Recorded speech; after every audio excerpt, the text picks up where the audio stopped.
a study schedule. This year I've expanded it a little bit. I have it started from this past Monday. It starts with tutorial time and goes to about 10:30 at night.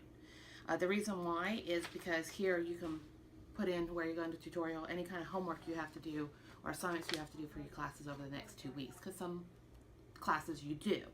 And then you can go ahead and plug in when you're going to have dinner. Let's say that you like to go for runs, or you go work out, or you have dance practice. Go ahead and put those times in here. If you like to sleep and take naps, I would say go ahead and plug in your nap time. The reason is let's say you're going very hard studying, going and going and going, and then you go down and take a nap, and lo and behold, you sleep for 3.5 hours. You wake up more stressed out, because then you feel guilty for sleeping for 3.5 hours because you should have been doing whatever.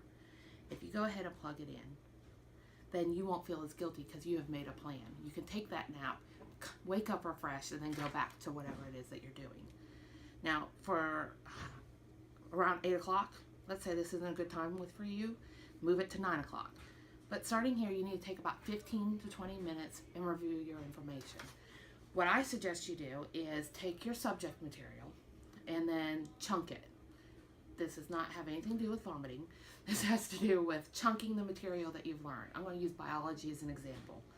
For example, in biology, you studied cells, you studied mitosis, you studied respiration, reproductive system, and so on.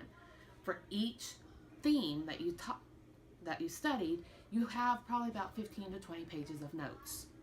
Go ahead and clip all your cell stuff together, clip all of your mitosis stuff together, respiratory, and so on. That way, when you review, you have it all organized and you can go look through it. Now, a lot of people, when they're looking at their 20 pages of notes on cells, get a little stressed out because that can be overwhelming. Those persons who have time can take that 20 minutes and condense the information down to 10 pages. Then condense the 10 pages down to 5 pages, 5 pages down to 3 down to 1, if that makes any sense. That way, whenever you're doing your studying for your exam, you have 8 pages, not 100. It's a lot less stressful, but it does take time to do it.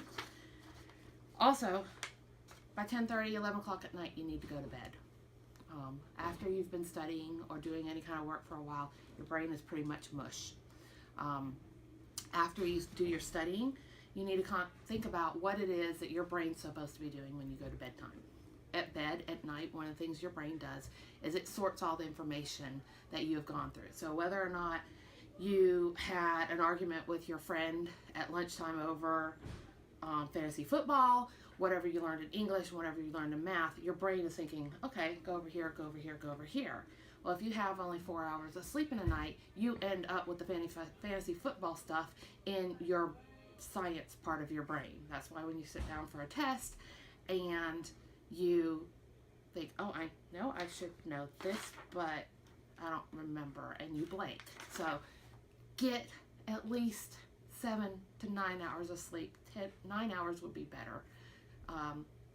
Let your brain do its work for you.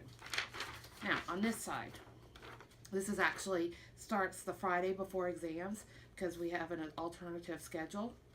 Technically, we have one on this day, but I didn't put that down yet because I didn't know it when I made it up. So on that weekend, start reviewing your chunks. So you're just looking at it. Keep in mind that this has some flexibility in it. Let's pretend that you have a first period internship and a fourth period study hall. Well, let's say we win our football game this Friday night and you want to go to the Dome next weekend. Well, you don't want to spend your Friday night studying this, so go ahead and move second period into fourth period because you know you don't have anything to study, and rearrange it. Go ahead and plug in your dance practice, your movie that you want to go to, your nap, whatever, and move that around. On that Sunday, you'll notice that you have second period and then first period because your first exam is first. So you want to have that fresh. Make sure that you can move things around. So here, you know, we already talked about pretending that we had a fourth period study hall. So this class, you don't need to study.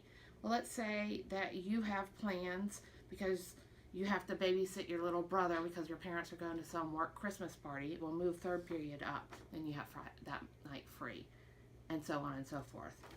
Make sure you drink lots of water, get lots of sleep, and you can always eat brain foods. Also, make sure that when you're studying, you're not doing a passive study. You know, like let's say you have flashcards. Most of the time we look at our flashcards and we're like, oh, I know this one. Oh, I know this one. Make it a little more active. If you use Quizlet, print out 2 of them. Cut them up and make a big old concentration game on the floor. Put the definitions around your room, put a timer on your phone, and see how quickly you can match them up. That's my speech.